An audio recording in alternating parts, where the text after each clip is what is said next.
Second innings அப்படிங்கிறது வந்து எல்லாருக்குமே ஒரு மாதிரி விதவிதமா இருக்கும். உங்களுக்கு ரொம்ப டாப் கியர்ல போகுது போல இருக்கு. டியூட்லாம் ஒரு ஒரு டான்ஸ் போட்டு வருவீங்கல்ல, ஒரு மாதிரி டெரராவே சீரியஸாவே ஒரு நாள் எல்லாரும் சரத்குமார் வச்சுட்டாங்களா, பாத்துட்டாங்களா? நான் 150 வயசு வரைக்கும் நான் இருப்பேன்னு சரத்குமார் சொல்லிட்டு இருக்காரு. நானும் அந்த மாதிரி வாழணும்னா எனக்கு ஏதாவது ஒரு 4 டிப்ஸ் சொல்லுங்க. ஒரு இயக்கமாக என் சமத்துவ மக்கள் கட்சி நடத்திய போதும் சரி, இப்ப ஒரு இயக்கத்தில் நீ இணைத்துக் கொண்ட பிறகும் சரி, கொஞ்சம் வெயிட் குறைஞ்சிருச்சுன்னு நினைக்கிறீங்களா? நான் இயங்குவதே நான் அல்ல, என்னை இயக்குவது யார் என்று எனக்கே தெரியாது. விஜயும் குறிப்பிட்டு சொல்றாங்க, போற இடங்கள்லாம் பயங்கர கூட்டம் வருது. ஈரோடு பக்கம் போனாரு, அங்க கூட நல்ல கூட்டம் எல்லாம் பாக்குறோம். இது ஏதாவது ஒரு தாக்கத்தை உண்டாக்குமா சார் தமிழ்நாட்டு அரசியல்ல? அப்படி பாத்தீங்கன்னா 1996 நான் வந்து வேற யாரையும் உதாரணமா எடுத்துக்கிறேன். நான் என்ன உங்களையும் எடுத்துக்குவோம். ஒரே ஒரு கருத்தோட முடிச்சுக்கிறேன். நீ கேட்டனால வேற யார்ட்டும் இவ்வளவு தூரம் பேசுறது இல்லை.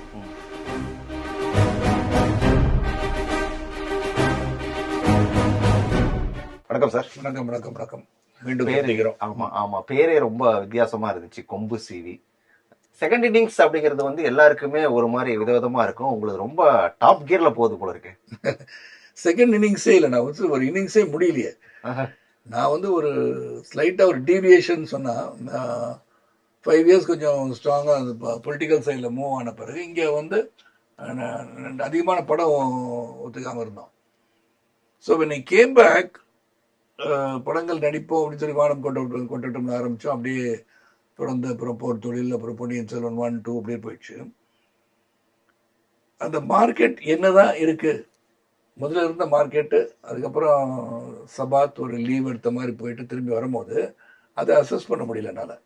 ஸோ ஐ ஸ்டார்டட் கதையில் ஒரு மையமாக இருக்கின்ற கதாபாத்திரத்தை எடுத்துக்கணும், கூட ஒன்று அனதர் ஹீரோவும் கூட இருக்கிற மாதிரி ஒரு பிளான் பண்ணிக்கிட்டேன் நான் ஜென்ரலாகவே. அதனால் அவங்க அந்த மாதிரி கதைகள் வரும்போது நான் பண்ணேன். நானாக அந்த கதையை உருவாக்கலை. அந்த மாதிரி கதை வரும்போது okay, you got importance and somebody else also along with us coming, அப்படி பண்ணேன். இப்போ இருக்கக்கூடிய இந்த ஜென்சி கிட்ஸோட அந்த பல்ஸ் பிடிச்சிட்டீங்க போல தெரியுது. பிடிக்கிறது கொஞ்சம் கஷ்டமா இருந்துச்சா ஏதாவது?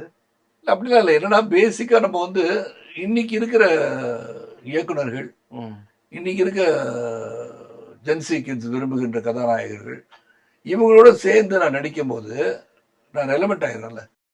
பல பேர் வந்து ஒரு பிறக்காம இருந்தவங்களாம் இருப்பாங்க என் வயதுக்கெல்லாம் வச்சு பார்க்கும்போது. அப்படி இருக்கும்போது என் படமே பார்க்காம இருந்தவங்க கூட இப்போ பார்க்க வைக்கிற சூழ்நிலை உருவாக்கி தந்த இறைவனுக்கு தான் நன்றி சொல்லணும். 2 ஆல் தி நியூ டைரக்டர்ஸ் எனக்கு வந்து இவர் இருந்தால் நல்லா இருக்கும்னு சொல்லி என்னை வந்து அந்த கதையில் ஒரு முக்கிய பாத்திரம் கொடுத்து நடிக்க வச்சது. 2வது ஸ்டோரியில் வந்து ஏதாச்சும் இருந்தால் தான் நான் நடிப்பேன்றது இந்த அந்த யூஎஸ்பி மட்டும். நீ கேட்ட கேள்விக்கு இன்னைக்கு என்னன்னா, சரத்குமார் இருக்கானா ஏதாச்சும் ஒன்று இருக்கும் அப்படின்ற ஒரு யூஎஸ்பி வந்துருச்சோ அப்படின்னு நான் நினைக்கிறேன். அதுவும் அந்த டியூட்லாம் ஒரு டான்ஸ் போட்டு வருவீங்கல்ல, அப்பெல்லாம் பார்த்துட்டு இதாடா சரத்குமார் அப்படின்னு சொல்லி தியேட்டர்ல வந்த கமெண்ட்ஸ் எல்லாம் கூட நானே கேட்டேன், காதல கேட்டேன். ஒரு மாதிரி டெரராவே சீரியஸாவே ஒரு நாள் எல்லாரும் சரத்குமார் வச்சுட்டாங்களா, பாத்துட்டாங்களா? எனக்கு அதான் எனக்கு புரியாத ஒன்று. ஏன்னா ஃபர்ஸ்ட் ஆஃப் ஆல் உடல் அமைப்புன்னு ஒன்று இருக்குல்ல, உடல் அமைப்பு, தூரத்து பார்வை. நான் யாருன்னே கிட்ட வந்து பழகினவங்களுக்கு தானே தெரியும். நான் மட்டும் ஜென்ரலாக பார்க்கறதுக்கு ஒரு body builder, physically tough guy, mentally also when I come out with my statements, they might think okay வேற மாதிரி இருப்பாருன்னு நினைக்கிறோம். தூரத்துல இருந்து தான் பார்க்குறாங்க. கிட்ட இருக்க என்னுடைய ஹாஸ்யமோ என்னுடைய காமெடி சென்ஸோ டைமிங் சென்ஸோ நிறைய பேர் தெரியாமல் இருக்கலாம். அது தெரியறதுக்கு வாய்ப்பு இப்போ வந்துருச்சுன்னு நினைக்கிறேன். ரொம்ப ஜாலியான ஆள் இல்லை சரத்குமார்? 100%, ஒன்றும் டவுட்டே கிடையாது. இன்னைக்குமே ஜாலியான ஆள் தான். அது பல பேருக்கு தெரியாமல் இருந்தது, இப்போ தெரியுதுன்னு நினைக்கிறேன். டியூட்ல பார்த்தது தான் நாங்கள் நிஜமான சரத்குமாரா? கண்டிப்பா. I always like to be happy, keep everybody smiling, laughing. ஆயிரம் பிரச்சனை இருந்தாலும் இதான life. Smile, laugh, problems can be solved. அது சொல்லுவீங்கல்ல ஒண்ணுல, ஓ சீரியஸ் நடிச்சிட்டீங்களா, நான் ஃபன் பண்ணலாம் வந்து கத்துவீங்கல்ல, அதெல்லாம் வேற லெவலா இருந்துச்சு இல்ல? இப்ப எப்படி சார் வந்திருக்கு இந்த கொம்பு சீவி? கொம்பு சீவி வந்து ஒரு வித்தியாசமான படம் தான். எப்படி வித்தியாசமான படம்னா, ஒன்று வந்து பொன்ராம் ஒரு ஹிட் டைரக்டர், என்னதான் இருந்தாலும் அவர் நிறைய படம் கொடுத்துட்டார். சிவகார்த்திகேயனுக்கு வந்து 3 படத்துக்கு மேலே பெரிய வெற்றி படம் கொடுத்தவர். ஸோ பொன்ராம் வந்து ஒரு படம் பண்ணுவோன்னு சொல்லும் போது ஐ வாஸ் ரியலி ஹாப்பி. 2வது கூட வந்து சண்முக பாண்டியனும் இருக்கார் அப்படின்னு சொன்னோன்னே தட் இஸ் அனதர் ஒரு நாஸ்டாலஜிக் மூமெண்ட் எனக்கு இந்த படத்தை பொறுத்த வரைக்கும். விஜயகாந்த் சாரோட சன்னு வந்து is going to act with மீனும் போது I feel very happy because I hold Captain in my heart. அது வெளிப்படையாக ஒவ்வொருத்தையும் வந்து வெளிப்படுத்தணும்னு இல்லாமல் கூட என்னுடைய உணர்வு உள்ளத்தின் அடித்தளத்திலிருந்து என்னுடைய நன்றி உணர்வு என்றைக்குமே இருந்துட்டு இருக்கனால செல்வபாண்டியன் நடிக்கிறேன்னு சொன்னோன்னே I was very happy to work. ரெண்டாவது இந்த கதை அமைப்பும் நல்லா சிறப்பாக அமைஞ்சிச்சு. 2 பேர் இருக்கிறதுக்கும் அந்த கதையிலோட அமைப்பும் ஒரு ஆக்ஷன் கலந்த காமெடி கலந்த ஒரு இமோஷனல் சப்ஜெக்ட் கொம்பு சீவி. அது வந்து ஒரு வித்தியாசமான ஒரு கதை எடுத்தால் கூட டுவர்ட்ஸ் எண்ட் வந்து ஜஸ்டிஃபிகேஷன் வந்துடுது. என்ன வித்தியாசமான கதைன்னு கேட்டால் அதில் சில விஷயங்கள் வந்து இப்போ டியூட்ல வந்து நான் இது பண்ணணுமா அப்படின்னு யோசனை பண்ணேன். அது கல்ச்சுரலி யோசிச்சிங்களா? ஆமாம் யோசித்தேன். டைரக்டர் கேட்டேன், இது வந்து கொஞ்சம் அவையா போலையா, இன்னைக்கு இருக்கிற கல்ச்சரல் பேக்ராப்ல அவையா போகிற மாதிரி இல்லையா கீர்த்தின்னு கேட்டேன். அது ஜஸ்டிஃபை பண்ணார். எப்படி ஜஸ்டிஃபை பண்ணால் லாட் ஆஃப் டயலாக்ஸ் வச்சுருந்தேன். நான் கடைசியில் வந்து கேட்பேன்ல, தாலி கட்டுறது ஒருத்தன் பிள்ளை பத்து இன்னொருத்தனா, அதே மாதிரி டிராவிட் கேரக்டர் வச்சு அந்த பொண்ணை கேட்பாங்க ஹீரோயினை, நீ சோறு தான் தின்றியா வேற எதையும் தின்றியா அப்படின்னா. இதெல்லாம் வந்து so what audience feel is trying to say. At the same time honour killing பண்ணுகின்ற ஒரு மனிதனுடைய மகளை காப்பாற்றுகின்ற பொறுப்பு கதாநாயகனுக்கு வந்துருச்சு. ஸோ இந்த பேக்ராப் பார்க்கும்போது கடைசியில் ஆலியன்ஸ் வெல்ன மாதிரி நான் பண்ண தவறுக்கு நானும் தண்டனை அனுபவித்தேன். இதெல்லாம் வந்து இவர் காப்பாற்றுறதுக்காக ஒரு காது குத்தும் போதே அந்த வழியை தாங்காத வந்து ஒரு கதாநாயகன் பார்த்தோம்னா பிரதீப் பண்ணியிருந்தார். ஸோ இந்த இடத்துல she should not feel sad. அந்த சேடாக இருக்கிறதே பிடிக்காது. ரெண்டாவது இவங்க 2 பேரும் எங்கேயும் தப்பிச்சு போகவே முடியாது. Athiyaman character will definitely finish them ஆஃப்ன்ற அளவுக்கு அவருக்கு தெரியும். அப்படி இருக்கனால ஹி ஹாஸ் டு ப்ரொடெக்ட்னு வந்து கதையை அப்படி கொண்டு போயிட்டாங்க. அதான் பேஸ். அதே மாதிரி கொம்பு சிவில ஒரு விஷயங்கள் இன்னைக்கு வந்து இப்போ ஒரு விதத்தில் நம்ம வந்து செம்மர கடத்தல் வச்சுக்கோமே, அதுல பார்த்தா கதாநாயகன் வந்து புஷ்பா 2ல வந்து அல்லு அரவிந்த் தானே கதாநாயகன், அல்லு அர்ஜுன். அப்போ போலீஸ் வந்து இப்போ வில்லன் ஆயிடுறாங்க படத்துல. அப்போ இதுலேயே நீங்கள் ட்ரெய்லர்லாம் பார்க்கும்போது எப்படி தெரியும் என்ன போலீஸ் ஸ்டேஷன்லாம் அடிக்கிற மாதிரி இருக்கு அப்படிலாம் பார்க்கும்போது அது வந்து ஃபர்ஸ்ட் அதில் வைத்த அந்த கரு எதனால் இந்த காரியத்தை செய்கிறார்கள், அதுக்கு என்ன பண்ணாங்க என்று ஜஸ்டிஃபிகேஷன் பண்ணிட்டார் பண்றான். ஒரு தவறு, இது தவறு, இது சரி, இந்த தவறு செய்தால் அவன் வந்து தண்டனைக்குரியவன் என்பதை சுட்டி காட்டுறார். தவறு செய்தவன் திருந்தியாகணும், தப்பு செய்தவன் வருந்தியாகணும் மாதிரி இந்த இடத்துல அந்த ஜஸ்டிஃபிகேஷன் லைக் இன் டியூட் ஒரு ஸ்டோரியில ஒரு போர்ஷன் எடுக்கிறாரு. இது எதுக்காக பண்ணணும்னு கேட்கும்போது அது ஜஸ்டிஃபிகேஷன் கொடுத்துறாரு. அது ஐ லைக். புலன் விசாரணை, கேப்டன் பிரபாகரன், அந்த அந்த படங்களுக்கும் இப்ப இந்த கொம்பு சீவியும் இது 2 ஒப்பிட்டு பாக்குறது அப்படின்னா எப்படி ஃபீல் பண்றீங்கன்னா, அங்க அப்பா இங்க பையன். இல்லை இதுல வந்து கேப்டன் பிரபாகரன் புலன் விசாரணையெல்லாம் அது வேற மாதிரி ஜானர். இது அவுட் அண்ட் அவுட் வந்து காமெடி கலந்த ஒரு கமர்ஷியல் படம்னு சொல்லலாம். காமெடி தான் பண்ற முடிய வெரி பிக் ஸ்ட்ரென்த்து. அதே சமயத்தில் ஆக்ஷன் ஆட் பண்ணிக்கிட்டாரு. வேற விஜயகாந்த் சன் ஆக்ஷன் எதிர்பார்ப்பாங்க, and I am also there action எதிர்பார்ப்பாங்க. ஸோ ஆக்ஷன் இருந்து இமோஷன் வித் மதர் சென்டிமெண்ட் இதெல்லாம் கொண்டு போயிட்டு ஒரு வில்லேஜில் நடந்த ஒரு சம்பவத்தை வைத்து கதையை வந்து சித்தரிச்சிருக்காரு. So it is got all the elements of success இருக்குன்னு நான் நினைக்கிறேன். அது எல்லாருமே கடுமையான உழைப்பை தந்திருக்கோம். ஏன்னா வெற்றி என்பது ஆடியன்ஸ் கிட்ட தான் இருக்கு, நம்ம கிட்ட கிடையாது. எல்லாமே வெற்றி படம் தான் எடுக்கிறாங்க, ஆனால் அது வெற்றி தோல்வி என்று நிர்ணயிப்பது வந்து ஆடியன்ஸ் தான். விஜயகாந்த் சாரையும் வந்து அவர் கூட ரொம்ப நெருக்கமா பல நண்பர்கள்ல நீங்களும் ஒருத்தர், அவரையும் பார்த்துருப்பீங்க. இப்ப சண்முக பாண்டியனையும் பாக்குறீங்க. எப்படி 2 பேருக்குமான வெரி கிரவுண்டட் பர்சன் சொல்லலாம். Grounded person. அவர் சாதாரண ஒரு மனிதனாகத்தான் தெரிகிறார். எப்படின்னா நான் ஒரு பெரிய கதாநாயகன், பெரிய தலைவருடைய பையன்ன்றது தெரியலையே. Shanmuga Pandian yet another new comer was coming to the industry மாதிரி தான் பழகினாரு. குணம் எல்லாமே நல்ல குணம், நல்லா பழகிறாரு, ரெஸ்பெக்ட் கொடுக்கறது எல்லாமே is very nice. And dedication to work, discipline, the way you work to this film எல்லாமே. இது இப்படி சொல்லாமா அப்படி சொல்லாமா, இந்த டைலாக் இப்படி சொன்னால் நல்லா இருக்கா, இப்போ நானே வந்து ஷர்மா கொஞ்சம் இப்படி சொன்னால் நல்லா இருக்கும் அப்படின்னு சொன்னால் கூட பார்க்குறேன் சார் அப்படின்னு சொல்கிற அளவுக்கு வரும்போது அந்த ஆப்டிடியூட் டு லேர்ன், ஏதாச்சும் சாதிக்கணும் அப்படின்னு அவர் நினைக்கிறது வந்து உண்மையிலே வரவேற்கத்தக்க ஒன்று. And then I could see, இப்போ நான் வந்து கௌதம் கார்த்திக் கூட ஒரு படம் முடிச்சிருக்கேன். அது வந்து பார்த்து திடீர்னு ஒரு நாள் சிரிச்சேன். அதை சொன்னேன் ஏற்கனவே ஒன்றும் இல்லை. என்ன அப்படின்னாரு, இல்லை இல்லை அப்பா பண்ண மாதிரி இருக்கு. அந்த மாதிரி இந்த லாட் ஆஃப் கிளிம்சஸ் ஆஃப் அவருடைய லுக்கு, ஐஸு, அந்த புருவத்தை கொஞ்சம் தூக்குறது இதெல்லாமே வந்து விஜயகாந்த் சார் பார்க்குற மாதிரி சொன்ன பண்ணி கோவம் வந்தவனே அப்படி பார்க்குறது இதெல்லாம் இந்த lot of similarity. But is dollar. ஆனந்த்ராஜ்லாம் வந்து ஒரு கட்டத்துல வந்து ரொம்ப சீரியஸான வில்லனா இருந்தாரு. அதுக்கப்புறம் இப்ப பாத்தீங்கன்னா காமெடியில அவரும் ஒரு ட்ராக் வந்து பயங்கரமா போயிட்டு இருக்குது. சரத்குமாரும் திரும்ப ஒரு மாதிரி அப்படியே காமெடி பக்கம் திரும்புற மாதிரி தெரியுது. இல்லைன்னா காமெடி பக்கம் திரும்பல, அந்த கதையில காமெடி இருக்கிற மாதிரி இப்போ அதை வந்து இருக்கிறதுக்கு நான் பண்ணிக்கிறேன். இப்போ நான் அடுத்த படம் பண்ணுறதுலாம் காமெடியே கிடையாது சுத்தமாக. ஒரு இன்வெஸ்டிகேஷன் ஜானர் போர் தொழில் மாதிரி பண்ணுறோம். போர் தொழில் 2 எழுதிட்டு இருக்காரு வெங்கடேஷ். ஸோ அது வந்து காமெடிக்கான வாய்ப்பே இல்லைல்ல. ஸோ எந்த படத்தில் காமெடிக்கான வாய்ப்பு இருக்கோ அதில் நம்ம பண்ணிக்கிறோம். ஈஸியா வருதா சார்? அதான் ஏன்னா நார்மலாக நான் சிரிச்சு பேசிட்டு இருக்கோம் தானே. காமெடி ஒன்றும் கஷ்டம் ஒன்றும் கிடையாது. காமெடி வந்து அந்த சென்ஸ் டைமிங் கூட நடிக்கிறவங்களுக்கும் டைமிங் ரெண்டும் வந்து ஒத்து போகணும். Combo should be correct. Reaction and action ரெண்டுமே மேட்ச் ஆனாலே போதும். இப்போ சண்முக பாண்டிய எனக்கும் அப்படி ஒரு ஒரு பெரிய கெமிஸ்ட்ரி ஒர்க் அவுட் ஆயிடுச்சு படத்தில். 2 பேருமே காமெடி பண்ணுறோம், 2 பேருமே சீரியஸாக இருக்கும், 2 பேரும் எமோஷனலாக இருக்கும். எவ்ரி திங் ஜெல்ட் வெல்னு நான் நினைக்கிறேன். That is happen well. இந்த கதைக்கு தேவைப்படுகின்ற அந்த உறவு, இந்த கதைக்குள்ள இருக்கிற உறவு, வெளியில இருக்க உறவு அனைத்தும் இந்த படத்துல வந்து பிரதிபலிக்கும் அளவுக்கு அமைஞ்சிருச்சுன்னு சொல்லலாம். இப்ப நிறைய ரீரிலீஸ் படங்கள் அப்படிங்கிறது நிறைய வர தொடங்கிடுச்சு. இப்போ உங்க படத்தை நீங்க ஒரு படத்தை நான் ரீரிலீஸ் பண்ணும் அப்படின்னு நினைச்சா என்னத்தை ரீரிலீஸ்ன்றதை வந்து நான் 3-4 வருஷத்துக்கு முன்னாடி இருந்து நான் பிளான் பண்ணிட்டு இருக்கேன். நான் பல விஷயங்கள் நினைப்பேன், அது வந்து செயல்படுத்தாம இருக்கும்போது மற்றவங்க செய்யறாங்க. நான் ஏஐ பத்தி பேசியிருந்தேன். நம்ம வி சேகர் மறைஞ்சிட்டாங்க. அவங்கள்ட்ட இதை ரீரிலீஸ் பண்ணலாம் சார் ஏஐ சொன்னேன். அரசு ரீரிலீஸ் பண்ணலான்னு சொன்னேன்.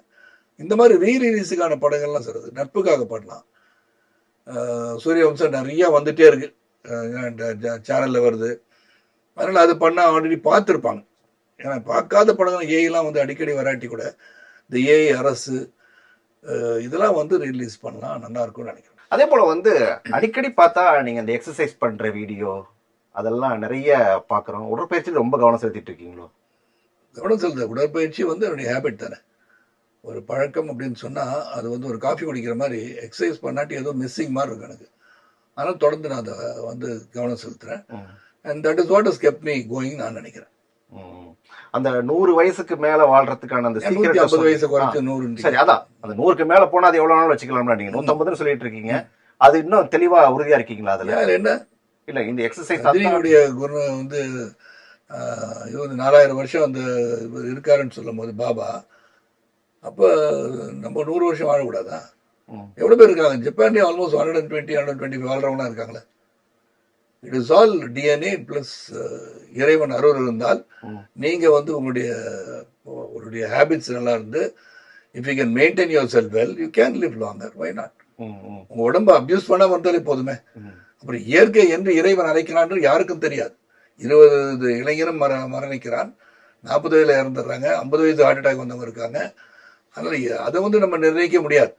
ஆனால் வாழ்வது வந்து அரிது என்று சொல்ல முடியாது. வாழலாம். எவ்வளவு பேர் வாழ்ந்திருக்காங்க. 120-125. நான் இப்படி உங்ககிட்ட கேட்கறேன், இப்ப நான் வந்து ஒரு 150 வயசு வாழணும் சார், நீங்க சொல்லிட்டு இருக்கீங்க நான் 150 வயசு வரைக்கும் நான் இருப்பேன்னு சரத்குமார் சொல்லிட்டு இருக்காரு. 150 வயசு என்னன்னு தான் கேட்டுட்டு இருக்கேன். சரி, வாழணும், நீங்க வாழுங்க. நானும் அந்த மாதிரி வாழணும்னா எனக்கு ஏதாவது ஒரு 4 டிப்ஸ் சொல்லுங்களேன்.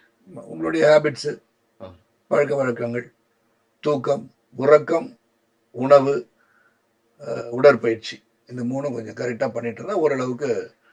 எவ்வளவு நேரம் தூங்கணும்? 8 மணி நேரம் உடற்பயிற்சி பண்ணணும். 8 மணி நேரம் தூங்கணும், 1.5 மணி நேரம் நிச்சயமா வந்து ஒர்க் அவுட் பண்ணணும். That is something to do. 1.5 மணி நேரம் உடற்பயிற்சின்னு ஏதாச்சும் இருக்கணும். உடற்பயிற்சி இல்லாம சும்மா சாப்பிட்டுட்டு தூங்கிட்டு இருக்கக்கூடாது. 8 மணி நேரம் உறக்கம் ரொம்பவும் அவசியம். தண்ணீர் குடிப்பது மிக மிக அவசியம். அப்புறம் வந்து மென்டலி பிசிக்கலி ஃபிட்டா இருந்துட்டு இருக்கணும், ஆக்டிவா இருக்கணும். இதெல்லாம் தான் உடல் கட்டு, உடல் வாகுலாம் இருக்கு. 2வது டிஎன்ஏன்னு ஒன்று இருக்கு. இப்போ சில பேருக்கு வந்து சில நோய் வந்து தொடர்ந்து வந்து அவங்க ஃபேமிலியில பல பேருக்கு அட்டாக் பண்ணிட்டு இருக்கலாம். அது உங்களுக்கு இருக்கான்றதை நீங்க உடனே வந்து மெடிக்கல் டெஸ்ட் பண்ணிக்கிட்டே இருக்கணும். அது one is very very important to do. ஒரு 3 மாசத்துக்கோ 6 மாசத்துக்கு ஒரு தடவை டோட்டல் ஹெல்த் செக்அப் பண்ணணும். நம்ம வெளி தோற்றத்துக்கு வந்து சிறப்பா இருக்கிற மாதிரி தெரியலாம், ஆனா உள்ள என்ன நடக்குன்னு நமக்கு தெரியாதுல்ல. அதெல்லாம் மீறி இறைவனுடைய இதுதான். இறைவன் என்று நம்மை அழைக்க போகிறான்னு நமக்கு தெரியாது. 20 அழைப்பார், 40 அழைப்பார், 50 அழைப்பார், 100 அழைப்பார், 150 அழைப்பார். சமீபத்துல என்னுடைய ரொம்ப க்ளோஸ் ஃபேமிலி வந்து Alagendran, commissioner of police in Kuala Lumpur. He is now almost 97. He is living hale and healthy. I hope he lives for another 20-30 years. So வாழ முடியாதுன்னு கிடையாது, வாழ்றவங்க இருக்காங்க. ரெண்டு விஷயம் சார். சமீபத்துல விக்ரம் ஒரு பேட்டியில குறிப்பிட்டிருந்தது இந்த விண்ணுக்கும் மண்ணுக்கும் படத்துல நான் நடிச்சிருக்க கூடாது அப்படின்னு சொல்லியிருந்தாரு. விண்ணுக்கும் மண்ணுக்கும். விண்ணுக்கும் மண்ணுக்கும் அந்த படத்துல நீங்களும் கூட இருக்கீங்க. அது போல இப்பயாவது உங்களுக்கு தோன்றிருக்கா இந்த படத்துல நான் நடிச்சிருக்க கூடாதுன்னு ஏதாவது தோணிருக்கா, இல்ல ஏதாவது ஒரு படத்தை பார்த்து இந்த படத்துல நான் நடிச்சிருக்கலாமே அப்படி தோணிருக்கா உங்களுக்கு எதிரையாவது? நடிச்சிருக்க கூடாதுன்னு நினைக்க முடியாது. ஏன்னா சில நிர்பந்தத்துக்கு நடிக்க வேண்டிய சூழல் உருவாகி விடலாம். அப்படி Vinnukkum Mannukkum is one such film. One such ஃபிலிம்னா நான் ராஜ்குமாரை குறைச்சி மதிப்பிடுதேன். என்னை பொறுத்த வரைக்கும் நான் கேமியோ ரோல்ஸ் பண்ண மாட்டேன்னு சொன்ன காலகட்டம் அது. ஏன்னா பெண்ணின் மனதை தொட்டு பிரபுதேவாவுக்காக நான் பண்ணேன், காஜா மொய்தீனுக்காக பண்ணேன். அப்போ சௌத்ரி சார் சொல்லிட்டாங்க நீ இந்த படத்தை நடியா. அப்போ ஏன்னா விக்ரம் உச்சத்தை தொடாத ஒரு நடிகராக இருந்தார். அப்போ மார்க்கெட் பண்ணுறதுக்கு சிரமமாக இருக்குது சார், நீ கொஞ்சம் கேமியோ பண்ணுங்கன்ட்டார். சரி சௌத்ரி சாருக்கு நான் 13 படம் பண்ணுறேன், சரி பண்ணுறேன் சார்னு சொன்னேன். நட்புக்காக பண்ணுற படங்கள் இதெல்லாம். நட்புக்காக பண்ண படம் தான் விண்ணுக்கும் மண்ணுக்கும். அது ராஜ்குமார் அந்த படம் பண்ண, அது எல்லா படமும் சொன்னேன் இல்லையா, வெற்றி தோல்வி என்பது அந்த ஆடியன்ஸ் கிட்ட தான் இருக்கு. எதுக்காக அந்த படம் பெருசா போலன்னு எனக்கு தெரியாது. அப்ப அந்த மாதிரி அது நடிச்சிருக்க கூடாதுன்னு நான் நினைக்கவே இல்லை. அது சௌத்ரிஸாக பண்ணேன், ராஜ்குமாருக்காக பண்ணேன், அதெல்லாம் பண்ணேன். கதை பிடிச்சி தானே பண்ணோம். அது என்ன கேரக்டரைசேஷன் அப்புறம் கேமியோ பண்ணா கூட கேட்டுட்டு தானே பண்ணோம். இந்த படம் நான் பண்ணிருக்கலாம்னு நினைக்கிற மாதிரி பார்த்தா நான் ஆங்கில படத்தை தான் நான் பார்ப்பேன். தமிழ்ல அப்படி உங்களுக்கு இப்படி அதெல்லாம் நினைச்சதும் கிடையாது, நினைக்கிறது கிடையாது. நமக்கு என்ன எழுதி இருக்கோ அதான் நடக்கும். நம்ம முயற்சி பண்றோம், அவ்வளவுதான். நான் நடிக்கணும்னு நடிச்ச படங்கள் நிறைய, ஈக்குவலைசர் 1, 2, 3 ஏற்கனவே சொல்லியிருக்கேன். பல ரேம்ப் அப் பண்ணலாம், ராக்கி 1, ராக்கி 2, ராக்கி 3 அந்த மாதிரி ஒரு லைன் பிடிச்சிருக்கலாம் அப்படிலாம் நடிச்சது உண்டு. பொதுவா இப்ப சமீப காலத்துல நீங்க பண்ற எல்லா கேரக்டருமே ஏதோ ஒரு வகையில பேசப்படுற கேரக்டராகவே இருந்துகிட்டு இருக்குது. என்ன காரணம்? இப்ப இந்த கதையை நீங்களே தான் கேட்டு செலக்ட் பண்றீங்களா, இல்ல மேடமும் டிஸ்கஷன்ல உட்கார்றாங்களா? இல்ல யாரு மேடமுக்கும் எனக்கும் தொழில் ரீதியாக நாங்க 2 பேரும் படம் நடிச்ச பிறகு படம் பார்க்கறதுக்கு அழைப்போமே தவிர என்ன பண்றோம்னு ஓரளவுக்கு தெரியும். இப்ப அவங்க ஒரு படம் ஒரு மிகப்பெரிய அளவுல வரும்ன்ற நம்பிக்கை எனக்கு இருக்கு. தாய் கிழவின்னு ஒரு படம் பண்ணிட்டு இருக்காங்க, அதுல ரொம்ப மெனக்கடல் இருக்கு. ஸோ அது நான் பார்க்கும்போதே ஒரு நேஷனல் அவார்டு வாங்குவாங்களோ, வாங்கக்கூடிய படமா இருக்குமோ என்ற எண்ணத்தை என் மனசுல வந்துட்டு இருக்கு. ஸோ இந்த மாதிரி ரொம்ப பரிமாற்றங்கள் இருக்காது, ஆனா என்ன பண்றாங்கன்னு நம்மளுக்கு தெரியும். அது ஒன்று நாங்கள் 2 பேரும் டிஸ்கஸ் பண்றதில்ல, இந்த படம் பண்றேன் அந்த படம் பண்றேன் டிஸ்கஷன். இப்போ நான் என்ன பண்றேன்னா, கதையை சொல்லும் போது இப்ப நான் டெய்லி நடிக்கணும் அப்படின்னா, ஹீரோயினுக்கு அப்பா, ஹீரோக்கு அப்பா, மாமா, தாத்தானா டெய்லி நம்ம சம்பாரிச்சுக்கிறது 30 நாளும் பிஸியா வச்சுக்கிட்டு ஒரு நாளைக்கு இவ்வளோன்னு கணக்கு பண்ணிக்கிட்டு பணத்தை சம்பாதிக்கலாம். அப்படி நான் பண்ணல. எனக்கு அந்த கதையின் நாயகனாக நாங்கள் இருக்க வேண்டும். அந்த கதை இதுல சரத்குமார் எதுக்கு நடிச்சார், சரத்குமார் தான் தேவையா அப்படின்னு இயக்குனர் கேட்ட பிறகு ஆமா சார் அப்படின்னு சொல்லி, உங்களுக்காக நீங்க பண்ணாதான் நீங்க ஹீரோ இல்லைனாலும் நீங்க தான் ஹீரோவா இருக்கணும். இன்னைக்கு ஹீரோ வில்லன் கிடையாது என்னை பொறுத்த வரைக்கும். அது அப்படி எனக்கு இன்னும் தெரியல. ஏன்னா மக்கள் ஆடியன்ஸ் பார்க்குற விதமே இன்னைக்கு வேற மாதிரி ஆயிப்போச்சு. அவங்களுக்கு இந்த படத்தில் யார் யார் எப்படி சிறப்பாக நடிச்சிருக்காங்க, கொடுக்கப்பட்ட பாத்திரத்தை எப்படி சிறப்பாக செஞ்சிருக்காங்கன்னு தான் பார்க்குறாங்க ஒழிய, ஒரு மார்க்கெட்டிங் வேணா நீங்க ஹீரோன்னு சொல்லலாம். அதுல இருந்து நம்ம ஹீரோ ஹீரோயின் சர்டன் பீப்புள் ஒரு மார்க்கெட்டிங்க்குன்னு நிர்ணயிச்சாச்சு. அது மார்க்கெட்டிங்க்கு இவங்க தேவைப்படுறாங்க அப்படின்னு நம்ம பண்ணும்போது அவங்க எக்ஸ்பெரிமெண்ட் பண்றாங்களான்னு தெரியல எனக்கு. ஆனா எனக்கு எக்ஸ்பெரிமெண்ட் பண்றதுக்கு வாய்ப்பு கிடைச்சிருச்சு. I'm trying to see different characters. அதுல பரிமாணிக்க முடியுமா? அதே சமயத்துல நம்ம எங்கிருந்து எப்படி வந்தோம், எதை எல்கையா வைத்து வந்தோம், எதை சாதிக்கணும்னு வந்தோம், அதை சாதிக்கிறதுக்கான முயற்சி தொடர்ந்துகிட்டே இருக்கு. ஒரு அடுத்த படம் ஒன்று பண்ண போறேன் அப்படின்னு சொன்னா, ரகோத்தமன் ஒரு படம், அதுல டோட்டலாவே அந்த போர்த்தொழில் மாதிரி இன்வெஸ்டிகேஷன் ஜானர். அது கம்ப்ளீட்டா நான் தான், அது கூட யாரும் இல்லை, ஒன்லி கேரக்டர்ஸ். ஸோ அந்த மாதிரி இன்னொரு படம் we are trying to do operation Sindoor மாதிரி ஃபேல்காம்னு ஒரு படம் பண்றோம், மேஜர் ரவி டைரக்ஷன்ல. அது totally what has happen based on true events வச்சு பண்றோம். அதுவே நான் தான் அந்த கதையின் நாயகனாக இருக்கேன். ஸோ இந்த மாதிரி தான் படம் பண்ணிட்டு இருக்கோம். இன்னொரு கதை பண்றோம், அதுல வித்தியாசமான கதை பாத்துறோம். அது எல்லாமே நீங்களா கேட்கறது, கேட்கறத பொறுத்த வரைக்கும் கதை கேட்டுட்டு தான் இருக்கு. நான் கதை கேட்டுட்டு எனக்கு பிடிச்சிருந்து தென் தயாரிப்பாளர் இருக்கணும். இந்த காலகட்டத்தில் படத்தை எடுப்பது மட்டுமல்ல, படத்தை ரிலீஸ் பண்றது மிகப்பெரிய ஒரு விஷயம். ஸோ அந்த படம் வெளியாகணும்ல. வெளியாகாம இருக்க படம் பார்த்தா எனக்கு நானும் சசிகுமார் நடிச்ச படம் ஒன்று ரிலீஸ் ஆகாம இருக்கு, ஆழி நான் நடிச்ச படம் ரிலீஸ் ஆகாம இருக்கு, கௌதம் கார்த்திக் நான் நடிச்ச படம் ரிலீஸ் ஆகாம இருக்கு. இப்போ ஓடிடி வாங்கினாதான் வாங்குவாங்கன்னு நிலைமை வந்துருச்சு. ஸோ அதெல்லாம் வந்து கொஞ்சம் சிறு வருத்தல் நெருடலையும் தந்து கொண்டிருக்கிறது. என்னை பொறுத்த வரைக்கும் இந்த கதையில் நான் தேவைப்படுகிறேன் என்பது உறுதி செய்யப்பட்டால் அந்த படத்துல நான் நடிக்கிறேன். இந்த ஓடிடி வரவுங்கிறதெல்லாம் இதெல்லாம் ஆரம்பிச்ச பிறகு தியேட்டருக்கான எதிர்காலம் அப்படிங்கிறது டோட்டலாவே வந்து முடிஞ்சிருச்சுன்னு நினைக்கிறீங்களா?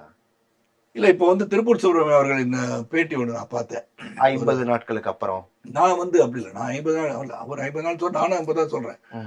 ஏன்னா இந்த என்டர்டைன்மெண்ட் இண்டஸ்ட்ரி இருந்தாதான் all the developments that has come from this entertainment industry will survive also after survive.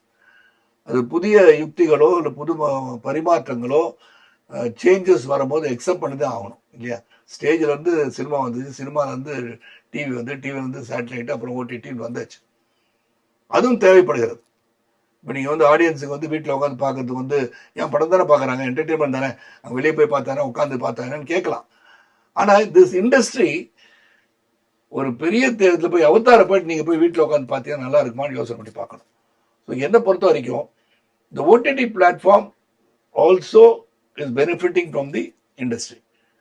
Industry also needs OTT platform R satellite. இதெல்லாம் வந்து எப்படியாச்சும் ஒரு இடத்துல they should come to a common point where everybody survives. அப்படின்னு பார்க்கும்போது தியேட்டருக்கு audience கொண்டு வர முடியலன்னா கொண்டு வரதுக்கு என்ன பண்ணலான்னா, இந்த படம் 20 நாளில் வந்துடும், 30 நாள் ஓடிடி பிளாட்ஃபார்ம் பார்த்துடலாம் அப்படின்றதை தவிர்த்து 50 நாள் சொன்னோம்னா அட்லீஸ்ட் வெயிட்டிங் பீரியட் இருக்குது. அதுக்கப்புறம் பைரசி அது வேற. ஆனால் இந்த வெயிட்டிங் பீரியட் இருக்குல்ல, அந்த 50 நாள் இருந்தால் கொஞ்சமாச்சும் ரன் கிடைக்கலாம். இன்னைக்கு டூட் படம் நீங்கள் பற்றி பேசிட்டு இருக்கீங்க. டூட் படம் எனக்கு வந்து ஒரு தியேட்டர்லேயும் 100 நாள் சொல்லி ஒரு போஸ்ட் ஓட்டியோ ஒரு விழா எடுக்கிறதுக்கோ சந்தர்ப்பம் இல்லாமல் போயிடுச்சு. ஆனா இது எனக்கு மட்டும் தோணுச்சான்னு தெரியல, இல்லை உங்களுக்கும் அப்படி அந்த ஃபீல் இருக்கான்னு எனக்கு தெரியல. டியூட் படத்தை வந்து நான் போய் தியேட்டர்ல பார்த்தா என்னால் அந்த படத்தை வந்து ரொம்ப ஒரு மாதிரி என்ஜாய் பண்ணி நான் ஃபீல் பண்ணேன். அதே படத்தை என்னோட ஃப்ரெண்ட்ஸ் வந்து ஓடிடியில் பார்த்துட்டு இதெல்லாம் ஒரு படமா, இது என்ன நீங்க என்ன சொன்னீங்க அப்படிங்கிற மாதிரிலாம் என்ன கேட்டாங்க. ஒரு படத்தை தியேட்டர்ல பாக்குறதுக்கு வீட்டில் வந்து உட்காந்து பாக்குறதுக்குமான வித்தியாசமே நிறைய இருக்குது போல இருக்கு சார். கண்டிப்பா இருக்கும். ஏன்னா தியேட்டர்ல வந்து நீங்க வீட்டுல 4 பேர் உட்காந்து பார்க்கும்போது அந்த காமெடி வந்து ரசிப்பு தன்மை இருக்கா, கைத்தட்டி ஒவ்வொரு சிரிக்கிறது, ஒவ்வொருத்தரும் ஒவ்வொரு ஆங்கிள் படம் பார்த்துட்டு இருக்காங்க. ஸோ தியேட்டர்ல போனாதான் அதோட ட்ரூ ரியாக்ஷன் தெரியும். என்னை பொறுத்த வரைக்கும் நீங்க தியேட்டர்ல போய் ஒரு காமெடி படத்தை போய் நீங்க வீட்டில் உட்காந்து ஒரு 4 பேர் சிரிச்சிட்டு இருக்கிறதோட தியேட்டர்ல பார்க்கும்போது சில நீங்க நினைக்காத இடத்துல அவங்க சிரிக்கிறாங்களே. நீங்களே சொன்னீங்க பிராங்க் அப்படின்னு தியேட்டரே அழகும். அப்ப ஒரு நான் வந்து வில்லனா மாறுற இடத்துக்கு கை தட்டுறாங்க. அப்ப எதை ரசிக்கிறாங்க? நம்ம சொல்றோம் இல்லையா, கலாச்சார சீரழிவுலாம் சொல்றோங்க. ஆடியன்ஸ் இங்கே வேற ஏதோ திங்க் பண்றாங்க. அவங்களுக்கு எது பிடிக்குது, அவங்க பெர்ஃபார்மன்ஸை பார்க்குறாங்க. இதை விட இதுக்கும் அவங்க இதுதான் இது கல்ச்சர் இது பண்ணுறாங்க அப்படின்றதெல்லாம் நினைக்கல. அவங்க படத்தை வந்து ஒரு 2 hours 30 minutes 2 hours 15 minutes enjoy பண்ணும், என்டர்டெயின்மெண்ட்டாக தான் போகிறாங்க. ஸோ என்னை பொறுத்த வரைக்கும் தியேட்டரில் போய் படம் பார்க்குற எக்ஸ்பீரியன்ஸே வேறு. சரி, அவங்க நினைக்கலாம், நான் ஏன்னா அவங்க சைட்லேயே நினைக்கிறேன். ஆடியன்ஸை பொறுத்த வரைக்கும் பஸ்ஸோ ஆட்டோவோ காரோ இங்கேருந்து போனால், இப்போ ஒரு வேலை சம்படி ஃப்ரம் ஈசிஆர் ரோட்லேருந்து மவுண்ட் ரோடு அண்ணா சாலைக்கு வரணும்னு சொல்லி ஒரு தியேட்டருக்கு வரணும்னா time taken almost half a day கண்டிப்பாக போயிடும். ஸோ அந்த half a day போய் திரும்பி லேட் நைட் வந்து சேர்ந்து இதெல்லாம் இருக்குல்ல, அந்த சிரமத்துக்கு வீட்டில் பார்த்துலான் இருக்கலாம். முதல்ல இந்த பைரசி பற்றி அதான் சொன்னான், வீட்டில் 10 ரூபா கிடைச்சா போட்டு பார்த்துறாங்கன்னு சொல்லி. ஸோ இது எது எப்படி என்று தெரியாது. ஆனால் audience if they want to make the industry survive, you should go and watch the movies in the theatre. நிறைய படங்களோட லிஸ்ட்லாம் சொன்னீங்க, இதெல்லாம் பண்ணிட்டு இருக்கேன், அடுத்த ப்ராஜெக்ட் இது அடுத்த ப்ராஜெக்ட் இதுன்னு சொல்லிட்டு. இந்த பக்கம் இன்னொரு பக்கம் பார்த்தா அரசியல்லையும் அதே அளவுக்கான கொஞ்சம் கூட தொய்வு இல்லாமல் அங்கேயும் ஓடிக்கிட்டே இருக்கீங்க. எப்படி அதை மேனேஜ் பண்றீங்க? இல்லை, இந்த காலகட்டத்தில் வந்து பேசிக்காக என்னன்னா, என்னை பொறுத்த வரைக்கும் டெக்னாலஜி டெவலப் ஆனதுலேருந்து, கம்யூனிகேஷன் டெவலப் ஆனதுலேருந்து ரைடிங் 2 horses வந்து பெரிய கஷ்டமா தெரியல. ரைடிங் 2 horses தான் இப்போ இங்கேயும் இருந்துட்டு அங்கேயும் இருந்துட்டு பற்றி நான் பேசிட்டு இருக்கேன்.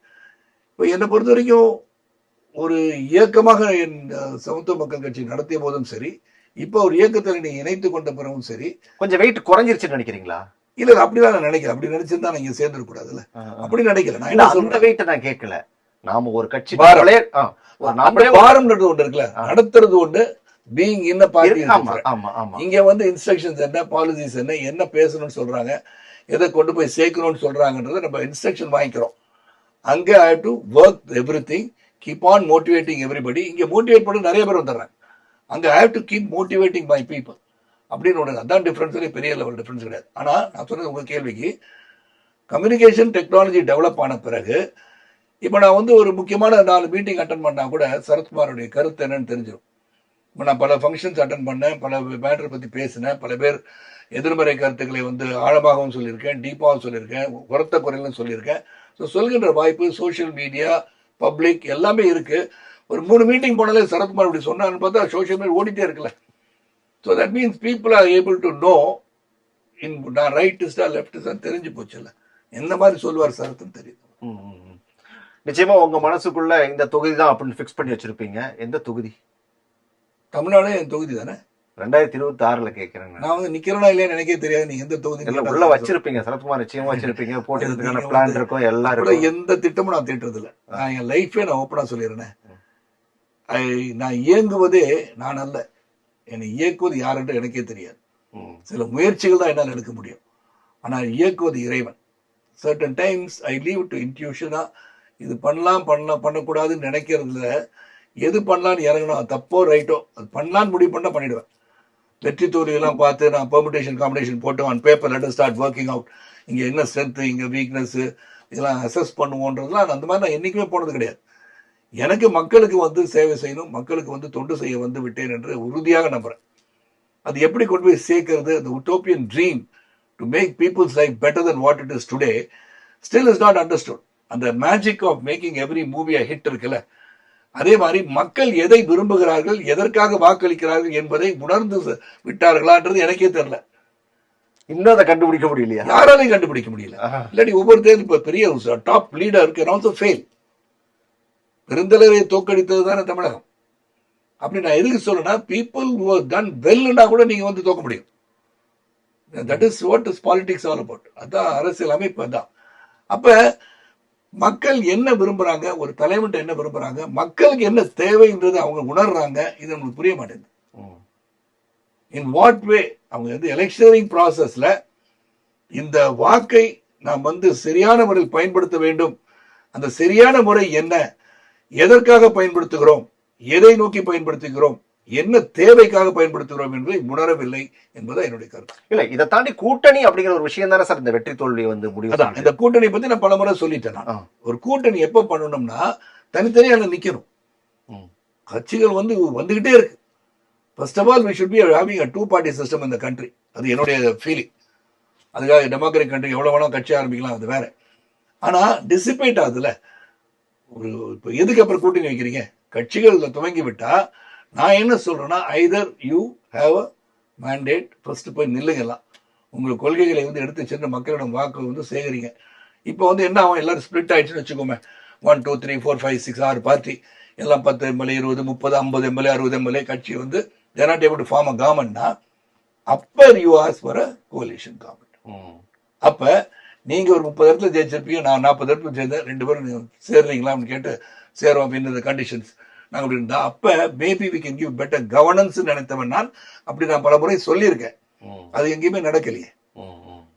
கூட்டணி ஆட்சி அப்படிங்கிற ஒரு விஷயத்தை தான் சொல்லுங்க. ஆமா, அப்படி போயிடுச்சு இல்ல. அப்ப என்ன ஆகி போகுதுன்னா, இப்ப நீங்க நம்ம 2 பேரும் ஒன்னா சேர்ந்து போய் தேர்தலை சந்திக்கிறோம், நான் வெற்றி பெற்று விடுகிறேன், அப்புறம் உங்களுக்கு எனக்கு கருத்து வேறுபாடு வருது, நீங்க போயிடுறீங்க, அப்ப நான் பதவி ரிசைன் பண்ணும்ல, 2 ஒன்னா சேர்ந்து சீட்டு ஜெயிச்சோம். அப்படி இல்லையே, system doesn't permit such things. Such reform has not come into the state of the country. So இது எப்படி வந்து மக்கள் இதை பாக்குறாங்கன்னு தெரியல.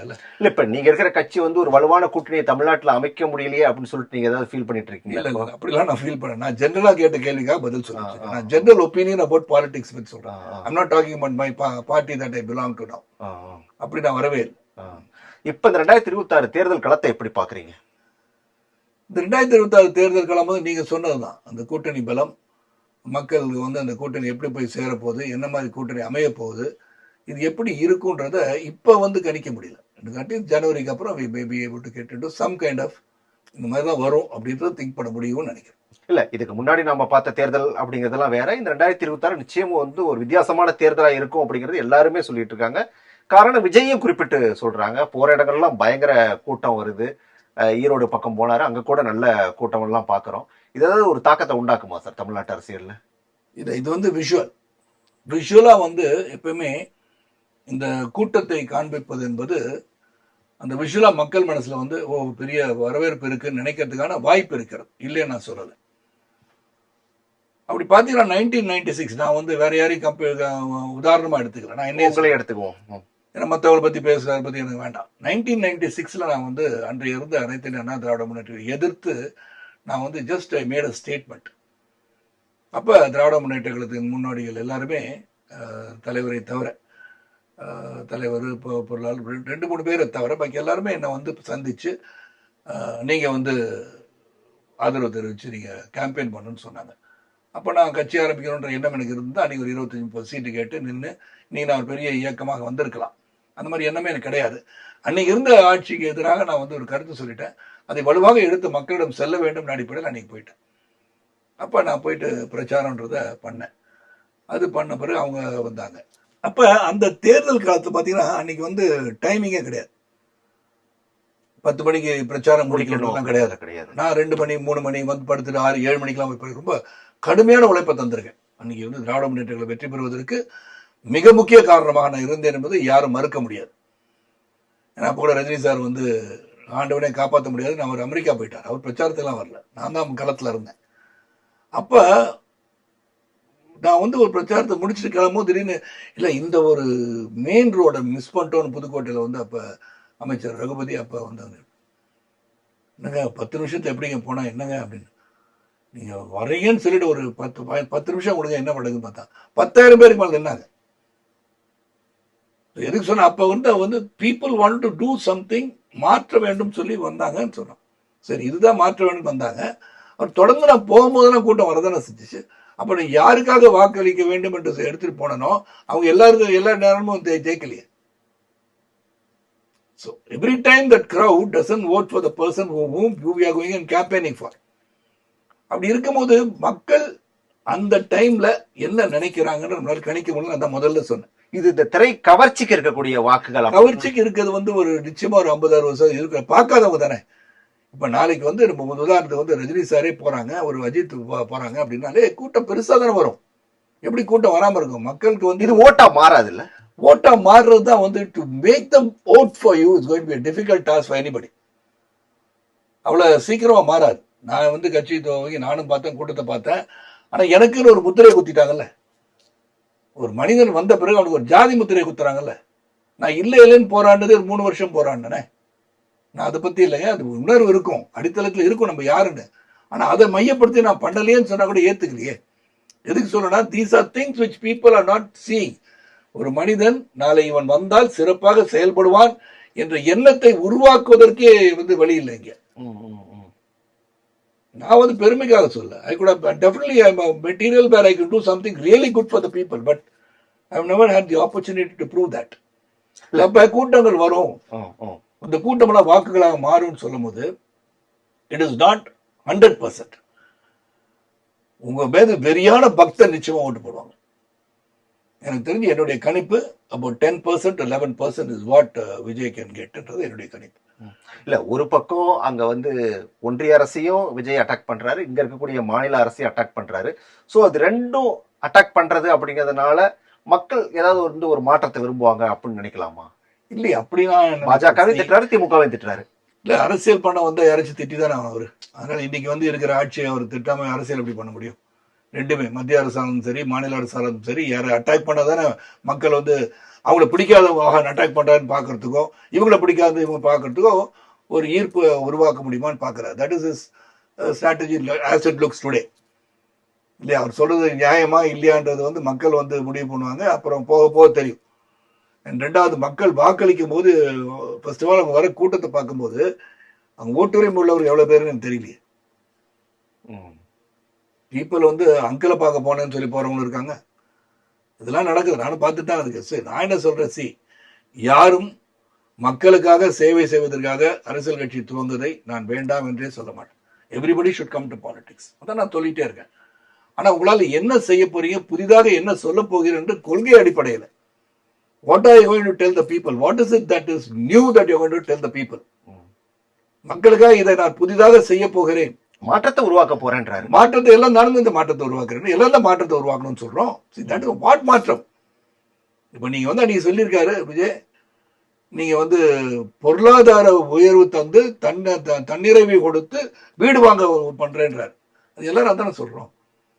எல்லாருக்கும் வீடு கொடுக்கணும் தான் நினைக்கிறோம், எல்லாரும் வீடு வாங்கணும் தான் ஆசைப்படுறோம். நான் எல்லாரும் பென்ஸ் கார்ல போகணும் தான் நானும் கூட சொல்லிட்டு இருந்தேன். அதுக்கு திட்டம் என்ன? 10 லட்சம் கோடி வந்து கடன்ல தமிழகம் வந்து இருக்கு. இப்ப how are you going to clear that? அந்த பேக்லாக் எப்படி கிளியர் பண்ண போறோம்? அதுக்கு திட்டம் வச்சிருக்கீங்களா? பேசலையே எங்கேயுமே. Just attacking.